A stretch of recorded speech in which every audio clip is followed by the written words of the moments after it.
that day shall this song be sung in the land of Judah. We have a strong city, salvation will be placed for walls and bulwarks. Open ye the gates, that the righteous nation which maintains fidelity. Hello, good morning. Welcome to Line by Line Bible Studies. We are continuing the book of Isaiah. I forgot something. Anyways, so we're continuing in Isaiah. We're in chapter 24.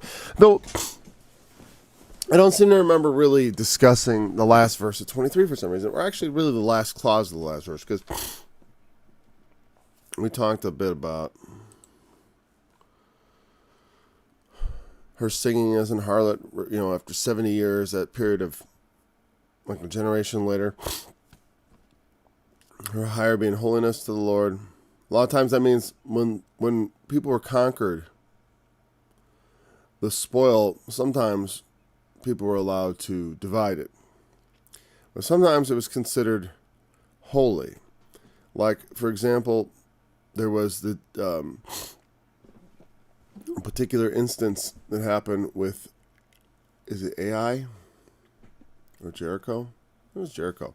Because on the way to Ai, Ai was next, if that's how you pronounce Ai. This is the name of the place. So,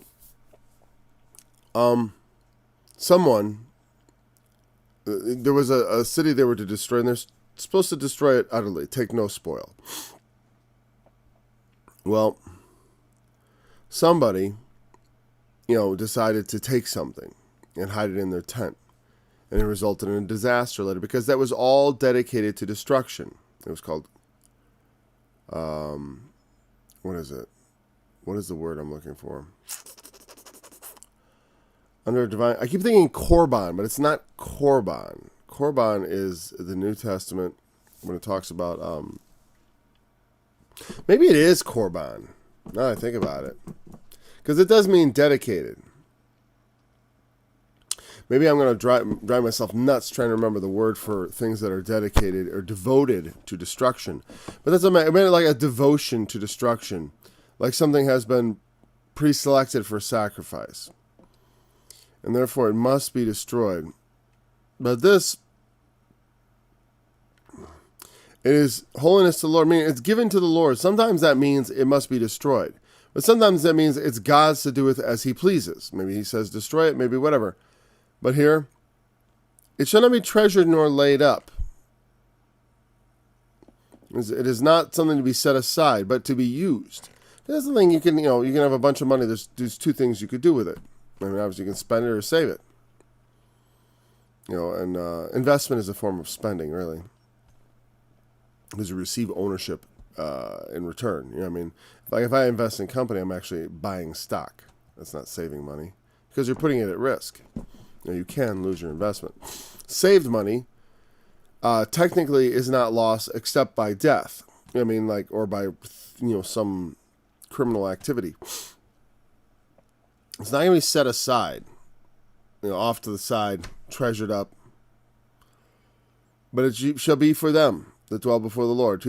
So the purpose is not to deny. The Lord, by taking this and saying it's holy to him, is not to deny its use to other people, but so that he may distribute it to those who please him.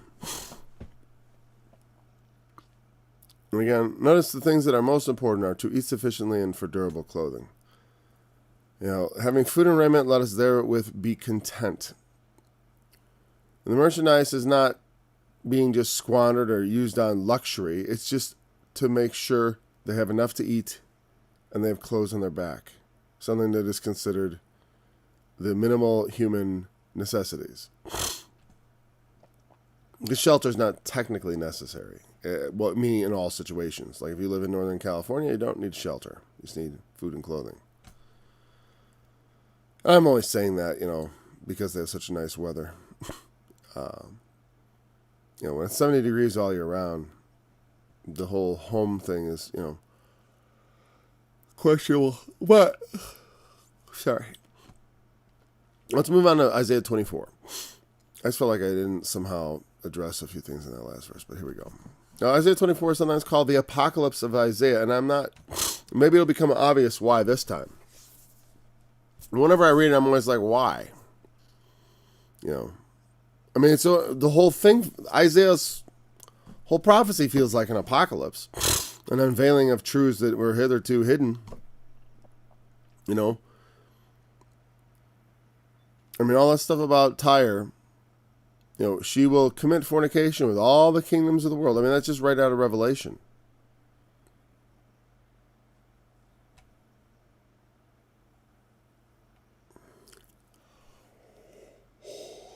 Okay. All right. I mean, it definitely contains apocalyptic elements. But I just never understood why this chapter in particular should be singled out as like, oh, that's Isaiah's apocalypse. I never get that. I don't get it. There's too much else that why this chapter would be singled out as like, well, this one's particularly like.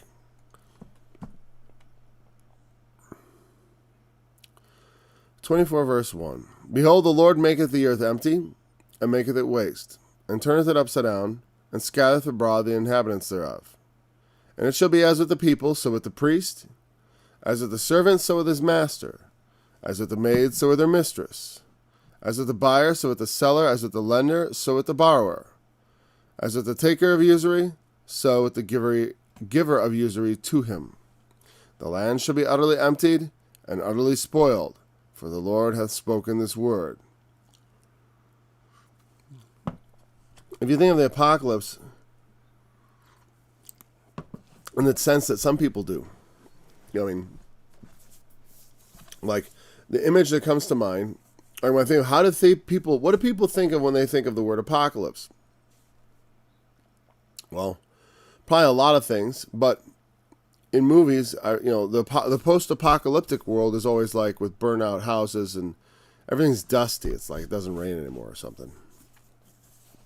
But everything's dusty and dirty in it. And there's the normal, whatever used to exist as far as society seems to have like crumbled away. It's gone. But when I think of the apocalypse, I think of the book of Revelation, which is the book of Apocalypse, which means revealing, because that's what apocalypse is, the unveiling of something. Now, I usually think of it in terms of the book reveals things to me. But there's also a sense in which it is the events the book describes reveal Christ to the world in real time when it happens. I mean, it's an actual revelation of Christ. It's an unveiling of Him. And that's why when I think of it in those terms, like the apocalypse as being the book that serves God in revealing Christ to us in the manner of His coming, that doesn't really fit in too well with these details, though they are part of the same thing. It's not about, I saw heaven open and behold a white horse, and he that sat upon him was called Faithful and True. And in righteousness he doth judge and make war. His eyes were as a flame of fire, and on his head were many crowns. And he had a name written that none but he knew. He was clothed with a vesture dipped in blood, and his name is called the Word of God. And the armies which were in heaven followed him upon white horses, clothed in fine linen, white and clean. That's the revelation to me. That's the most pivotal moment in Revelation. It's chapter 19, when Jesus appears. And this is one of my favorite chapters. It's like, that's what we're waiting for. But there are other elements in Revelation that are also revelatory. It's revealing God's purposes and will, revealing God's wrath, revealing God's signs, revealing all the book of Revelation, there's all kinds of stuff's getting shown off and revealed. So exactly what that refers to,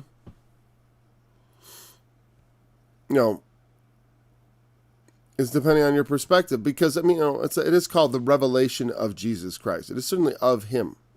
But whether that means, oh, look at Jesus is revealed, or, oh, this is what Jesus wants to reveal, it's a little different, right? A little different. But also there is the actual thing revealed. There's more revealed than Jesus. What else is revealed is Jesus comes and there's buckets of blood. That's a revelation. That's an apocalypse. He's going to come and the blood's going to flow to the horse's bridle. Now, that's a revelation both in word and in action. When it happens, it will reveal something. What I'm saying is when it comes to pass, that is the revealing of events. Not like you're going to see a bucket of blood and you're going to have some sort of deeper revelation of meaning. But, well, what it is when those things come to pass, then it's like, wow, what God said now has happened and come into being, into reality. And so part of that apocalypse is this emptying of the earth.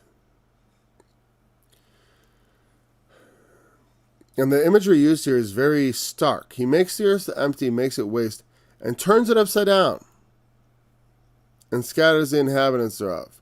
Some of the language here is used very similarly, like if you were to take a bowl and to scour it out and turn it upside down and slosh the people out. You know what I mean? And that's the kind of spirit this is given in. It's like he makes the earth empty and makes it waste. He turns it upside down like a bowl and dumps people out of it. You know what I mean? The land is going to be emptied of people, depopulated. And that's one of the things that the Assyrian was promised to do. He would come in and carry them away captivity. We've been talking about that for 23 chapters, right? And now it's like a vision of that which is promised. I will do this. And he's saying, look this is what I see, what God is doing. Making everything empty, making it all waste. As it's promised. It says, a man will nourish a young cow and 2 sheep, and for the abundance of milk that they will give, they will eat butter and honey. And everyone's going to eat butter and honey because there's not going to be anyone left in the land.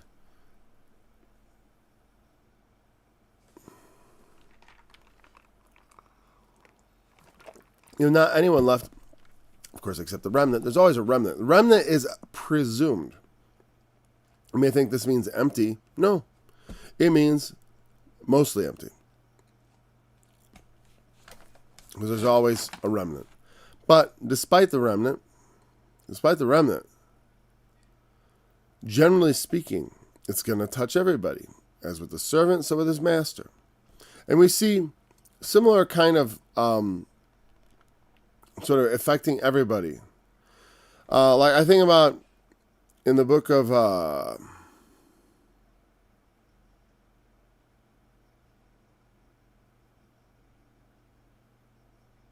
I'm just running over some words. Yeah, I was running over some words in my head. Revelation 18. When it talks about the angel comes and throws this great millstone down, it says, thus with violence shall that great city Babylon be thrown down, and shall be found no more at all. Found no more at all. The voice of harpers and musicians, and of pipers and of trumpeters shall be found no more at all in thee.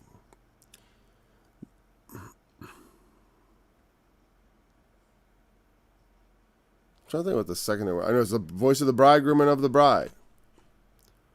A very similar kind of formulation. It's the one that comes to mind first and foremost to me. And shall be heard no more at all in thee. Here, I'll give you the list. Here, a little bit of a... Let's read a bit of it. The voice of harpers and musicians, pipers and trumpeters shall be heard no more at all in thee, and that no craftsman of whatsoever craft he be shall be found any more in thee. And the sound of a millstone shall be heard no more at all in thee. And the light of a candle shall shine no more at all in thee. The voice of the bridegroom and of the bride shall be heard no more at all in thee. For thy merchants were the great men of the earth. For by thy sorceries were all nations deceived. I'm trying to think. That's not the best verse for this. That's not working. Gee. Why is that not working? Right now it's working. Huh. Yeah, I don't want all that. Wait a second. Just the book of Revelation.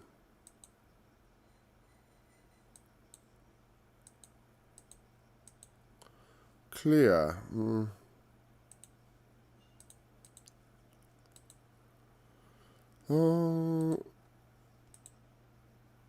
I'm just saying if there was a...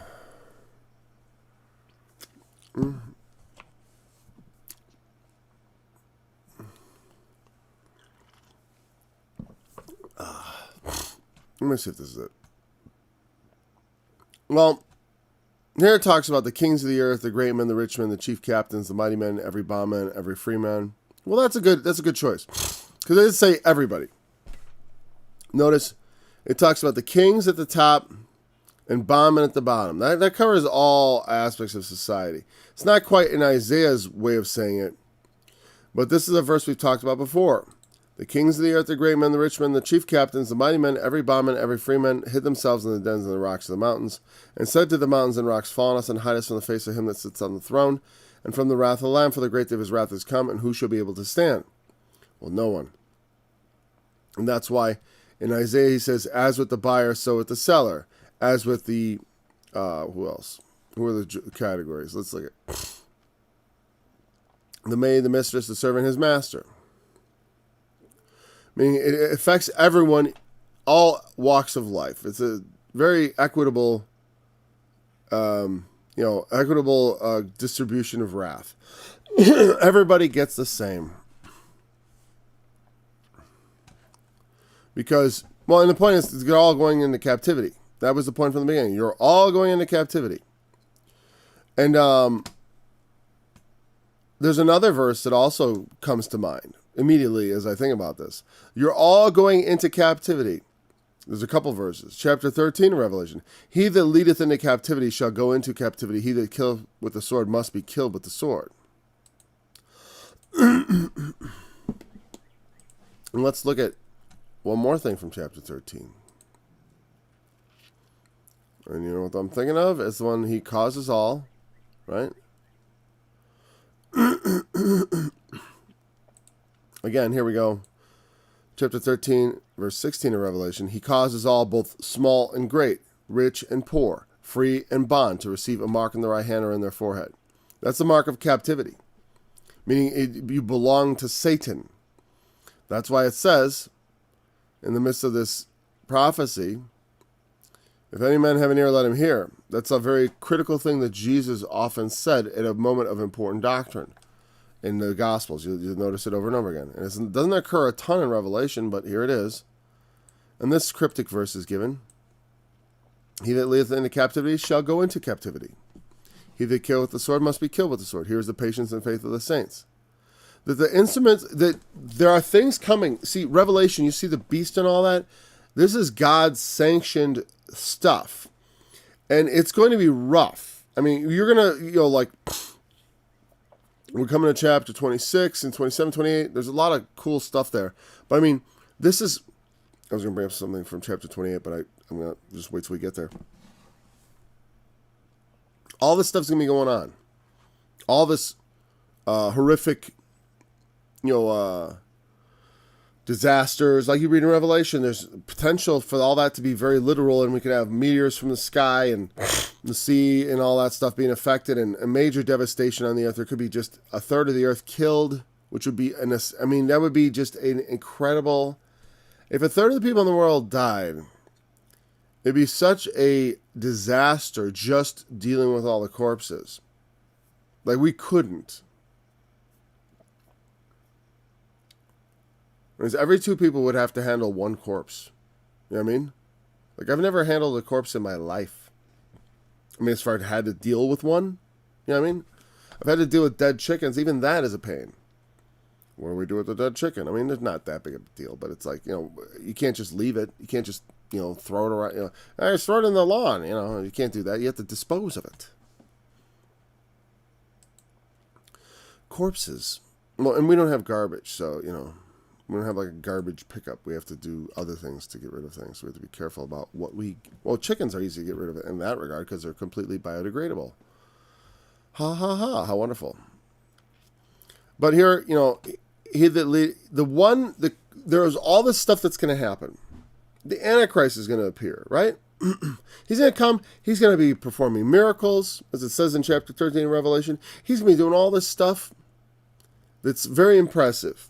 And all the world's going to wonder after him, right? And you're going to see this happening.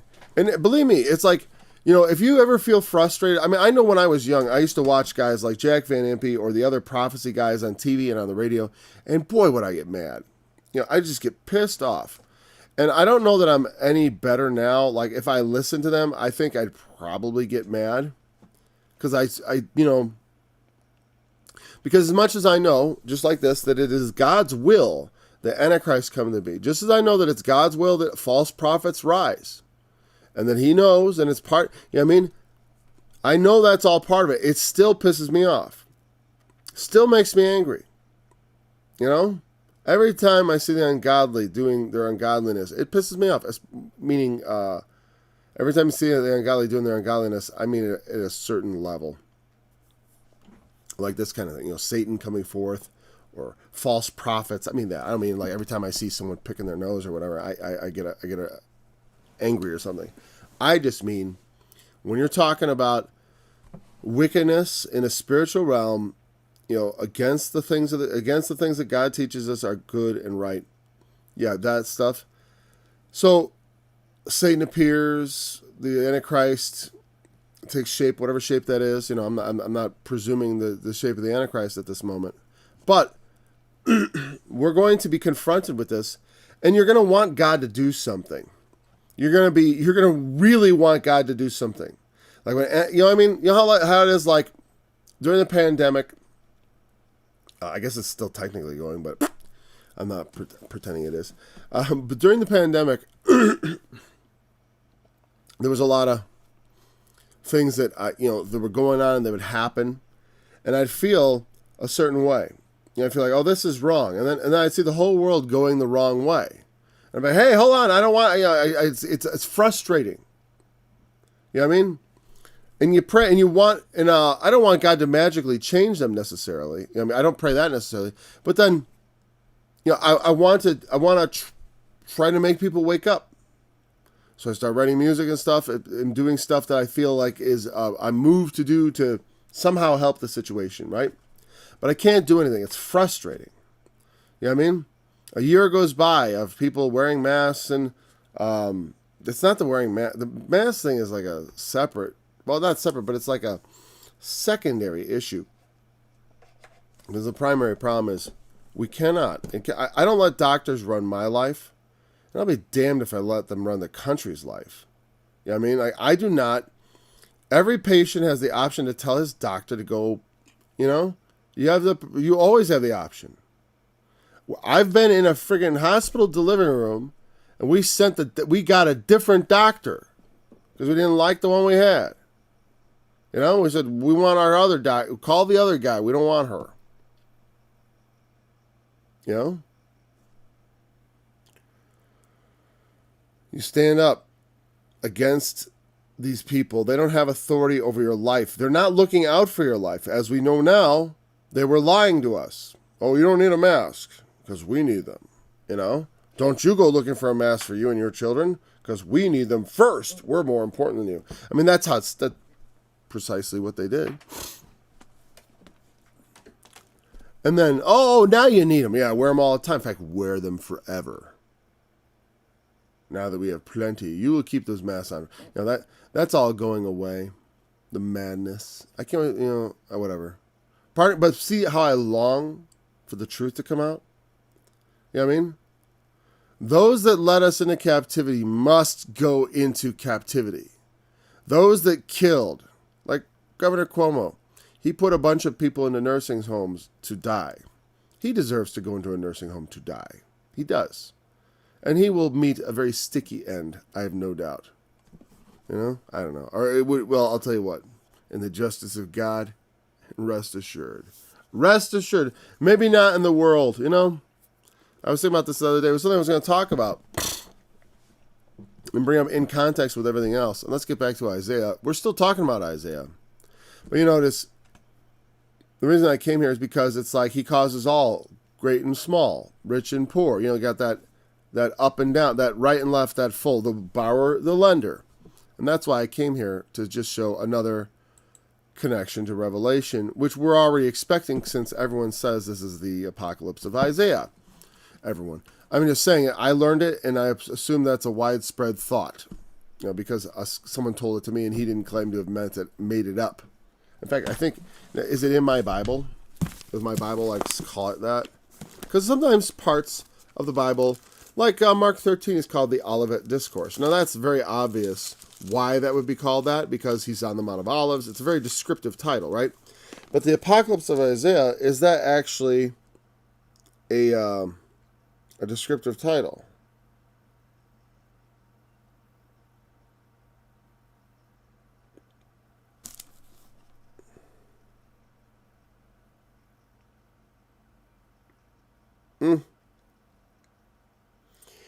There's some interesting things in the Hebrew here, but nothing about that. For example, when it talks about utterly emptied, utterly spoiled, in Hebrew, those words they have a rhyming scheme. Hibuk tibuk, hibaz tibaz.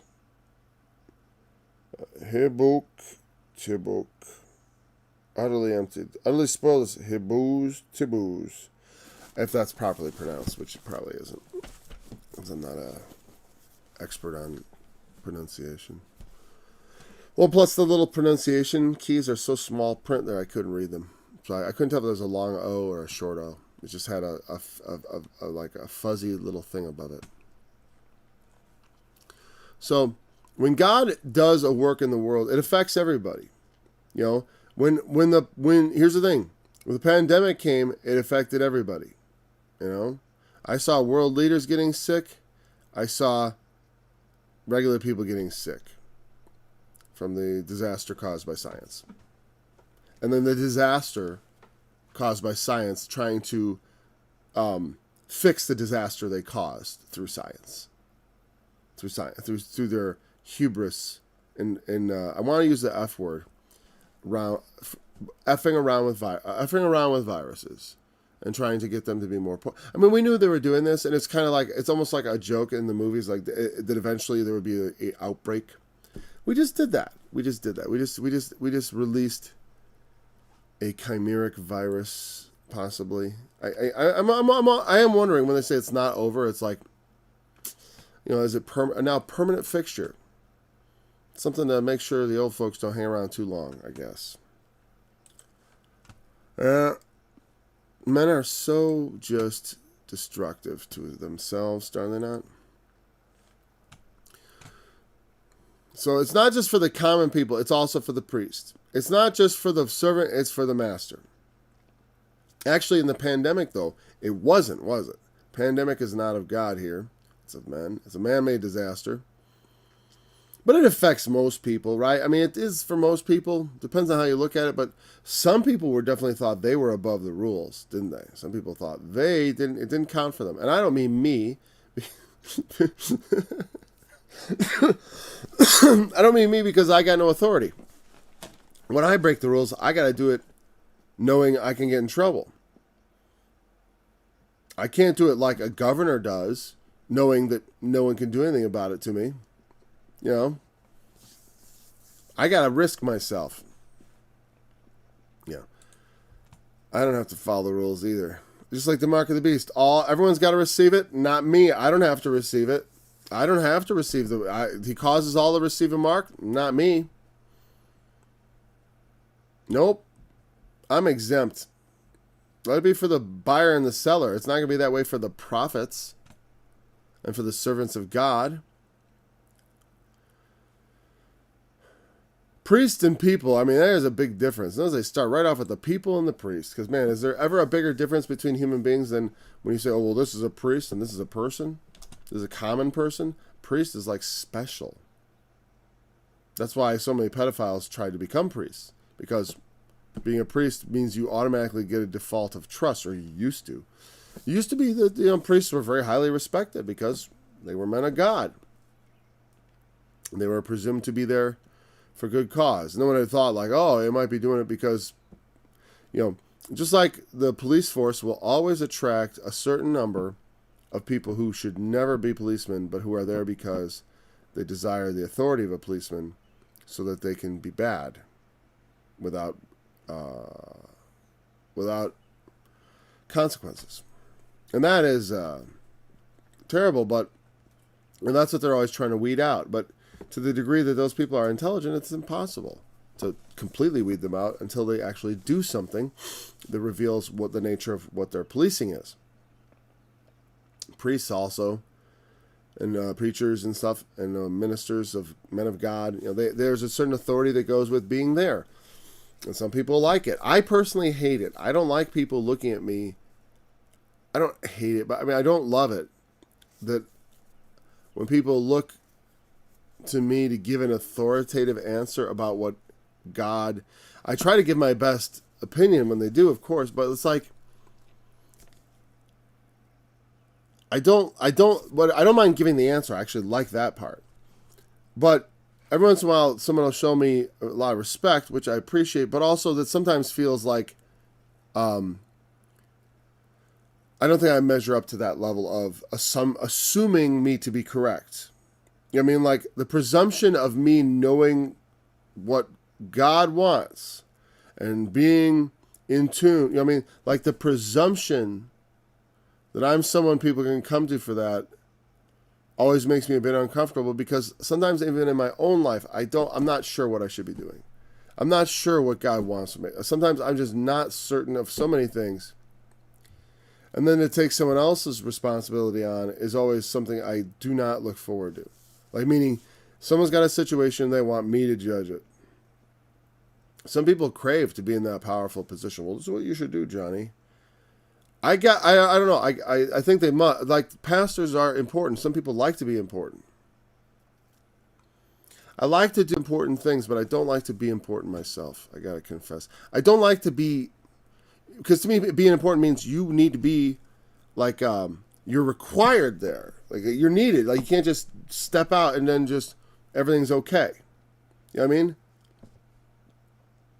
mean? Like being in a job where, like, you can't take a day off because you're needed. I don't really care for that. As far as I like to know that there are other servants. I don't like to be the one everybody depends on. I don't think that's good. And I don't think that's the case, actually.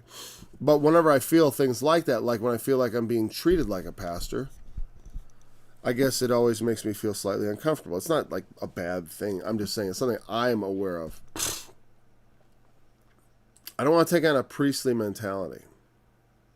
Because in Christ, every man is a priest in some sense. We are priests with him and ordained after his ordination. There is a priesthood of believers. And so I don't like the idea where we put others over ourselves. But there are apostles and prophets that are different gifts, and we have to respect the gifts because God gives them. We should respect. And so that by respecting the gifts, we show respect to those who have it. But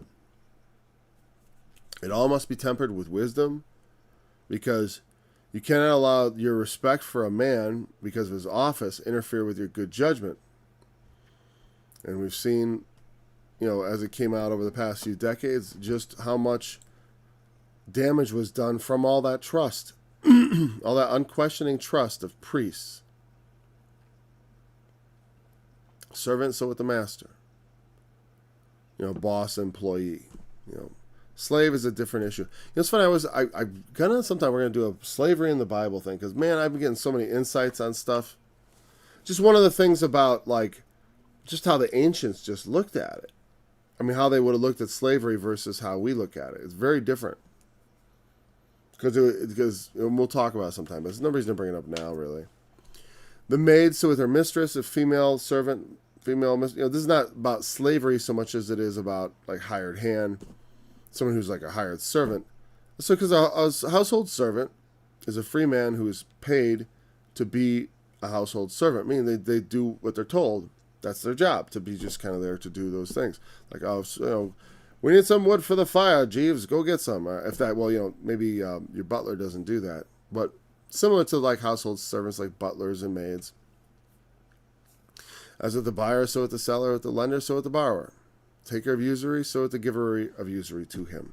Usury being the interest. The bankers, the buyers, the seller, all people. It's interesting that it chose out these aspects, right? People, priest, servant, master, maid, mistress, seller, lender, borrower, usury. Interesting choices, because what is that? That's all commercial. Even the priesthood. What I'm saying, there's all these, it's not just commercial, there's all these power relationships. You know what I mean? The people and the priest, that's a power relationship. The buyer, the seller, that's also a power relationship, you know. A little more even. Usually the relationship between a buyer and a seller is more or less, I mean, all of the things being equal. Because the buyer has something the seller wants, which is money, and the seller has something the buyer wants, which is the goods. So that is a kind of equal one. The lender and the borrower, again, that's some sort of thing. Notice it's separated from the usury, because sometimes, you know, the usury, like in the Catholic, when the Catholics dominated Europe, charging interest to other Christians was illegal. So there was no Christian banking. That's how the Jews got started. I've tried to explain this to people. They're like, why are the Jews in charge of all the banks? I'm like, let me tell you. Because I can tell you why all the Jews are in charge of the banks. It's not it's not a surprising thing. I'm not in charge of all the banks anyways, but, you know, I mean, I just mean, you know, that sense that people get uptight. People get uptight about seeing, like, too many Jews rise up and do well. You know, it's like, why? You know, didn't you hear they were blessed or something? You never heard of that? So it's shocking that they do well to you? Are people blessed of God? I mean, I guess if you don't believe in God, you think that's nonsense. I mean, it sort of ought to make people think twice, actually, because it's like, why do they do so well? You know what I mean? Because the thing I would say, because people get so weird about it. You know, they get like, oh, they shouldn't do so well. You know, it's like that same mentality that hates people for their success just generally. It'll just hate the Jews for being successful. Which doesn't make sense to me at all. You know, because if they're successful, like, well, they all stick together, they work for each other, they do this. What's stopping you? I mean, here's the thing. You know, I don't know what they think. Like, you want all white folks to be like that? That won't even work. You have to be a minority to be for that sticking together thing to really have an effect. Because if everyone is part of the group, then no one's part of the group. You know what I mean? Because there's just too many people. Like, if it was, when you're talking about 70% of the people, you know, they can't all be that, they can't all receive the same preferential treatment. You know what I mean? You can't prefer, it's like the fallacy of composition, which I learned the name of it, but it's a great thought. It's like the example given is, if you're at a baseball game, one person can stand up to get a better view, but they can't all stand up to get a better view. Because once you all stand up, you don't get a better view anymore. Same thing with like things like college education. Everyone can't get a college education. Sorry, folks. You can't all get if you all get a college education, you don't all get college educated jobs, because the world doesn't work like that. The world requires some people to do other jobs. I mean, we don't need everyone to be college. That's the weird thing. It's like, everyone's got to have free college. What are you, nuts? Because, you know what, honestly, I'm not going to say part of what I'm thinking, actually. But colleges. I was thinking about if someone was well, let me put it this way. You know, if the enemies of God look at the churches as the centers of power of the Christians, and if I was to look at the current like evil movement in the world, which is the anti-racists, they are the evil people who are moving in the world right now. Because I'm going to be working on my video today, have it out probably Friday. Anti-racism is an evil philosophy because it's just racism repackaged as if it's against it. But it's the same kind of intolerant behavior that we saw that was so distasteful 50 years ago. It's still distasteful, you know. But the race, what was I saying? Well, let's just have a sip. Coffee in my shirt. Great.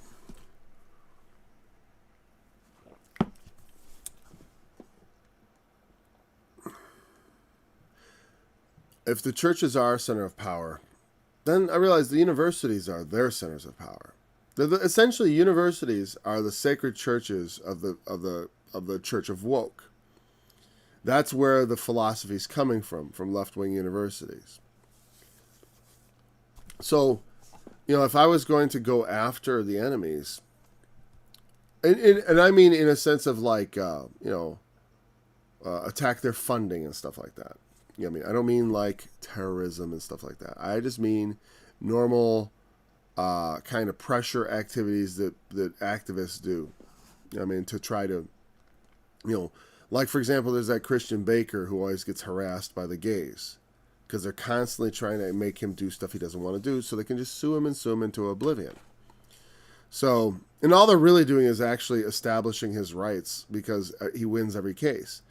And then they lose the cases, but then it goes to the Supreme Court and he wins again. Because you can't make someone write happy gay wedding on a cake. You can go get a cake. Like if someone doesn't, I wouldn't write like congratulations Michael and Michael on a wedding cake. I just won't do it. I just won't be party to it. And I understand why he wouldn't. Or place 2 men statues on top of a cake to decorate it. Because decorating is a kind of art. I'm an artist too. I produce videos. What if someone said, okay, I want you to produce a video of my gay wedding. I don't want to do it. I get sued because I don't want to make a gay wedding video? I don't want to go and watch 2 men kiss each other? Not that I give a crap, but I don't want to watch 2 people kiss each other, actually. I don't like to watch people kiss. It's private. It should be behind closed doors. Because it is quite a, intimate thing. Okay, I don't even know. But those institutions, that's their power. That's where we attack. And like I said, I don't mean like bombing and stuff like that. I just mean like those are the places that need to be shut down. Those are the places that need to have their funding stripped away, because especially federal funding, because this woke ideology is a religion. And it needs to be pushed to be, we need to push to, I do think Christianity is the most effective weapon against it, actually. And that's what I'll be wielding when I release my song, as a very Christian weapon against a very un-Christian philosophy. But the reason they want all the kids to have college education is so they can teach them all this critical race theory. They're not going to teach you critical race theory. They're going to teach you the byproducts of critical race theory, which is wokeness and self-hatred, if you're white. And if you're black, you hate yourself too, honestly. Because of what what I mean is the teaching teaches self-hatred. It doesn't teach you to stand on your own 2 feet and to take your place in the world and to be a man and to embrace Christ. I mean human. And to embrace Christ in life and to take responsibility for those things and begin a relationship with God and an interaction where because it's like, by having a relationship with God, I take responsibility for my life and I discuss with him what I'm supposed to do with it. I go to someone who actually can help.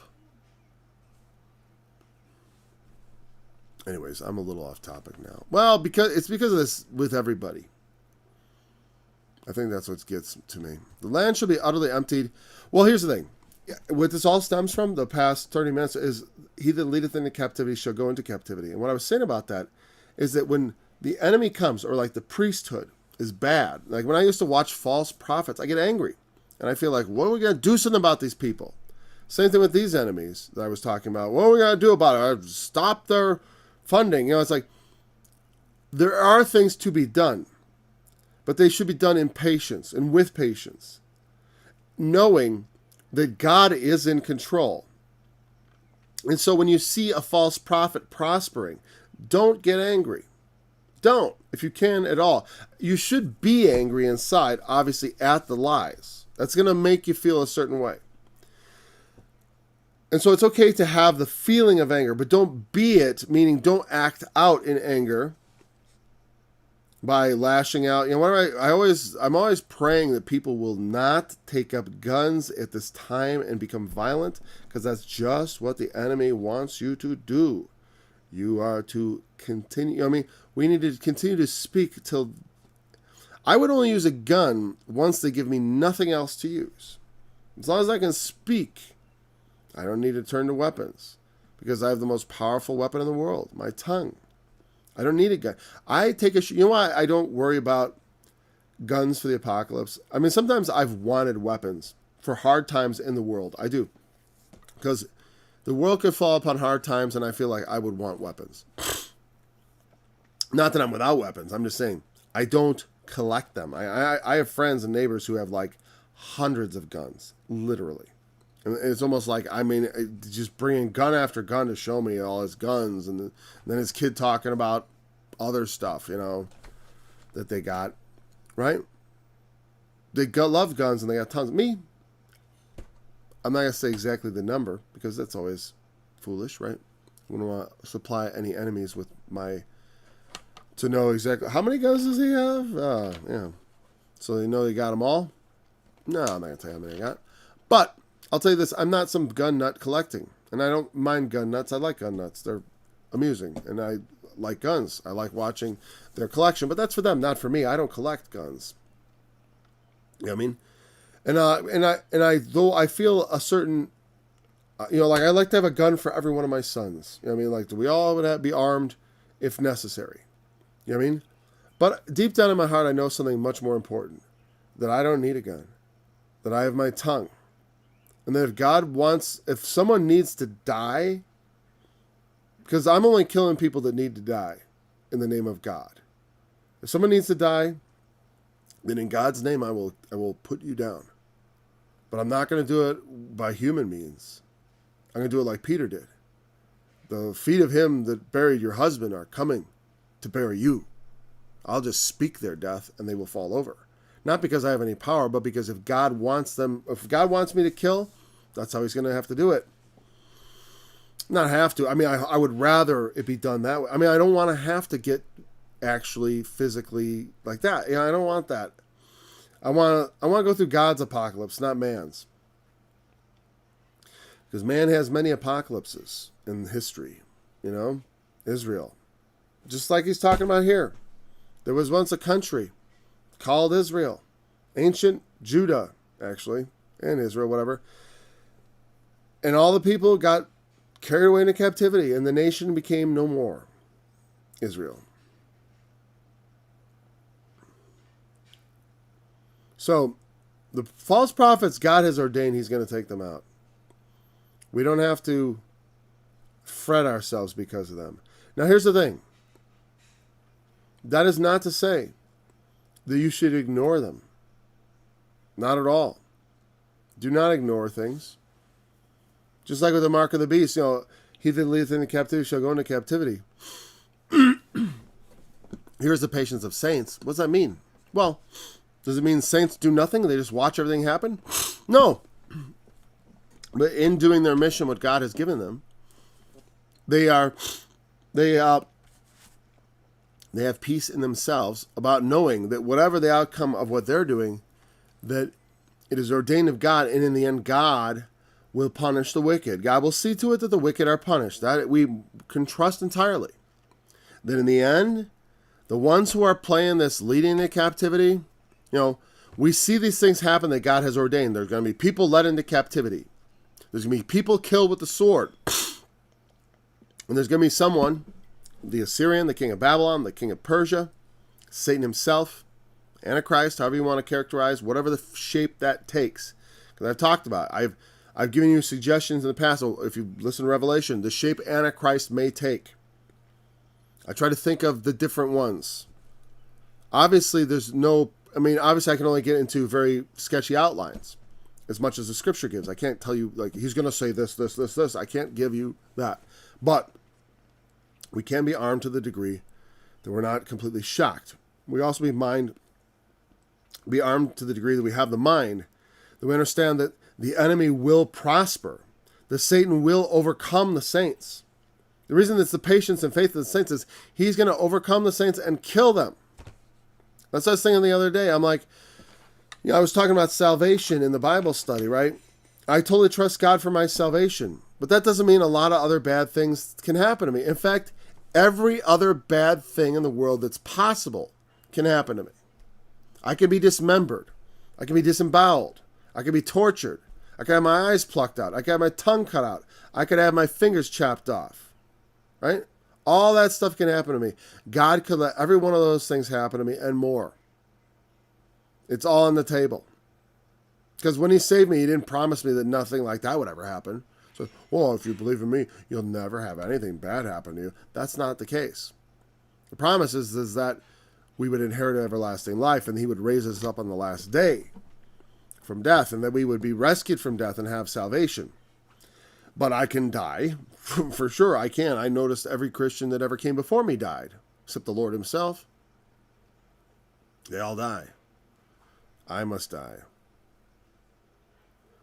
And a lot of other things short of that can happen to me. Everything short of that can happen to me, actually. Everything short of death can happen to me, and death itself. The only thing that can happen to me is that God would leave me there. That's the one thing that can't happen, is that I will stay dead. That's the only thing that can't be. God will raise me up and cause me to stand up in his sight. But all that other stuff, I can be dismembered. I can blah, blah, blah, blah, blah. Yes.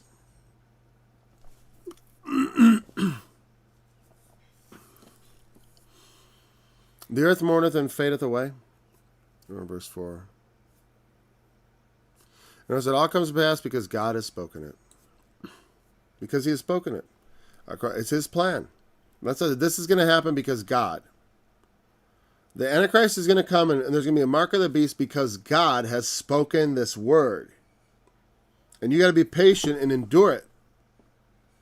Your patience is to know that the one who's come to put people into captivity, the one who's come to take people prisoner and to kill with the sword, also himself must be subject to the same. He himself will go into captivity. I saw an angel come down from heaven, having a great chain in his hand.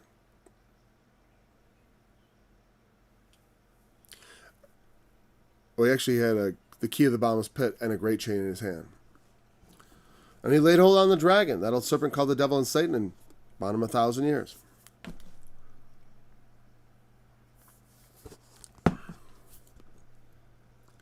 That's what happens. But in the meantime, you're going to have to just sit there and watch it all happen. You're going to watch everyone wander after the beast.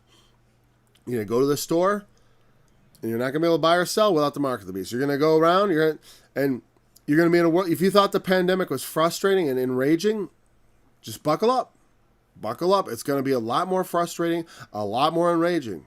You think it was bad? If you didn't like the way they fawned over Dr. Fauci, wait till you watch how they fawn over Satan and worship him. You know? Fauci, despite all appearances, is not actually Satan. You know? He's a very dim shadow of Satan. I'm being kind of facetious, you know. He's but I don't even like comparing him to Satan because I don't think he rises that high. You know what I mean? He just does not carry with, but the deviousness, the lies, absolutely. Why is that guy not fired? I remember his point is to control disease, which, you know, it's not the same as, you know, it's not the same as eradicating disease. It's the Centers for Disease Control, not Centers for Disease Eradication. They don't want to eradicate diseases. They want to control them because they're friggin' nuts. Because scientists are not to be trusted. You cannot trust scientists. That's one of the signs I'm working on. It's called, do you believe in science? It's like, yeah, I believe in science. I don't believe in scientists, though. That's the problem because they can't be trusted. They're liars and they're men. What do you expect? But we act as if they're somehow supermen, demigods. You know, Dr. Fauci can do no wrong. This fawning media and stuff. That's another one. Can't wait till these traitorous scum get theirs. We will make them get theirs. The war is only beginning. You know, the war is only beginning. The missiles are only just coming to the ready to be fired in this little battle. But who knows? This may blossom. You know, the things that are going on now, the battles could blossom into the apocalypse. I don't know. Because, like I've told people, it's like, they say, well, how will I know the end? It's like, well, the hard things, you know, you'll have like this like the last year was a remarkable year, a very troubling year. And if it was followed by more and more of the same and not a return to normal. So if we do indeed return to normal, and next year this time it's genuinely normal, then the pandemic was a standalone event in history. It has nothing to do with the apocalypse as far as I'm concerned. It was all just totally, and it might be that the apocalypse begins in a couple of years, like I've suggested. I said might. There's no predictions, please. I'm just saying, I'm just telling you that I'm watching that because, just because it's the only thing I ever found that was close to sensible. Because it was simple. You know what I mean? There's a lot of times when people, I remember I did that video a couple of years ago on not oraclesofgod.org, but it's on my other YouTube channel, which is youtube.com/user/Paul Strangini, which is my personal URL. Also, the song we were hearing today, that's Isaiah 26. You can find all the music I produce on oraclesofgod.org. Most of it, actually. You can't find it all there. The rest of it you can't find. Okay, you just have to, or it's on my YouTube channel itself. Because some of the music I produce is not on my website, it's on YouTube only.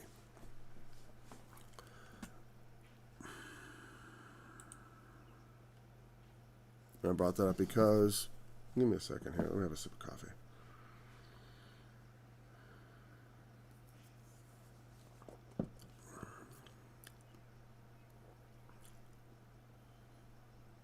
I was pointing you to my channel so you could look something up. I was thinking, what was I pointing you there for? For the music? Why the music? See, that what happened is I made a side comment about the availability of music. It wasn't really the point. And the music thing was a secondary point. Because I was so digressing from the actual passage, it's not obvious what I was bringing it up for to me. I'm always sorry when that happens. It's the peril of doing a long form study like this with someone who's doing it entirely, we're just doing it this way. The earth mourneth and fadeth away. The world languisheth and fadeth away. The haughty people of the earth do languish. Of course, the world itself never languishes, except it seems to.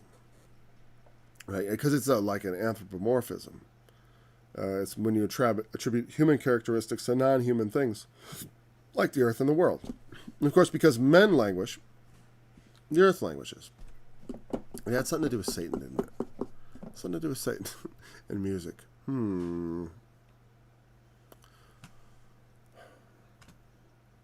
It's something to do with the availability of it.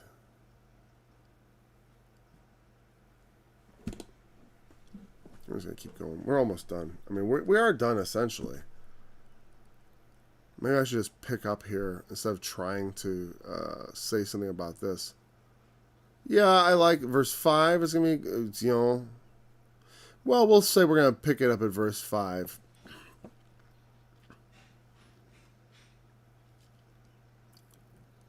Well, it's actually verse 4 we're picking up. The languishing, the earth defiled, the curse devouring the earth. You got a few men left. Yeah, it's good. So, anyways, I almost want to go back and listen. Just what was that last thing I was talking about with the music? Wish I knew. Time's up, though. And as much as I could stretch this out another 10 minutes or 15 or 20, and I'd probably like to. In fact, today I was actually considering, I'm like, maybe I should do a 3-hour study. Just sit there for 3 hours and just keep talking until everyone leaves, and then I'm done. Because I probably could just keep going through. It would be fun to just keep going through the passage, wouldn't it? I think it would be.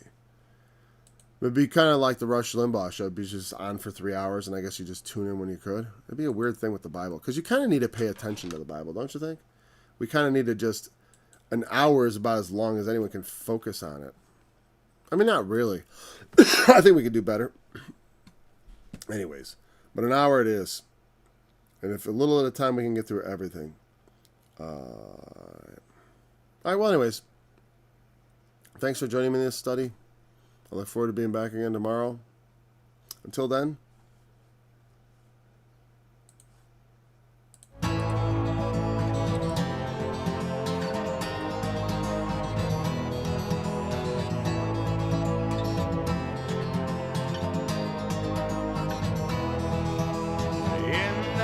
shall this song be sung in the land of Judah. We have a strong city.